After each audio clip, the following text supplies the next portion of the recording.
Duterte is not as good as how his supporters describe him to be. But he is also not as bad as how his detractors want him to be or describe him to be. The point is, Mr. President, we can go back and forth about history, but the wheels of justice is moving, whether here in the country or in the ICC. Having said that, I know three things. One, you are presumed innocent until you're proven guilty. And all human rights activists will say yung humanitarian treatment. But my point is this, it is not against the tenets of human rights to allow any person, especially a former president of the country, to be under house arrest, especially in the condition of President Duterte, who is 80 years old. Well, at least when he was brought there, he was mentally strong. I don't really know how he is now.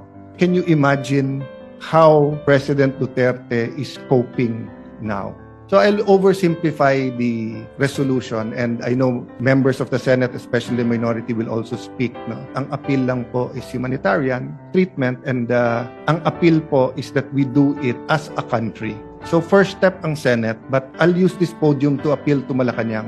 Might disagree very much with the Dutertes now, with all his children or most of his children, with some of his grandchildren, with people who claim to be Duterte diehard supporters. But again, balik tayo sa humanitarian. Pag tinakpan natin yung pangalan o yung mukha niya at ganun yung sitwasyon, tutulong ba tayo o hindi? And again, hindi ko po binababa yung temperature. Human rights is important. All these issues should be threshed out, and it will be threshed out in the ICC. So, but one thing we don't want to do, no, is to see former president suffer as if it is a punishment when he has not been convicted. So, Mr. President, this is not only for him, but it is for us as a nation. I cannot imagine what the country will do if something, I don't want to say it, but if something happens with him in the detention center at wala man tayong ginawa. So, I'd like to thank you, Mr. President, the Majority Leader. I'd like to thank our colleagues that we took this up today, but I'd like to appeal to the palace na pag-aralan din nila.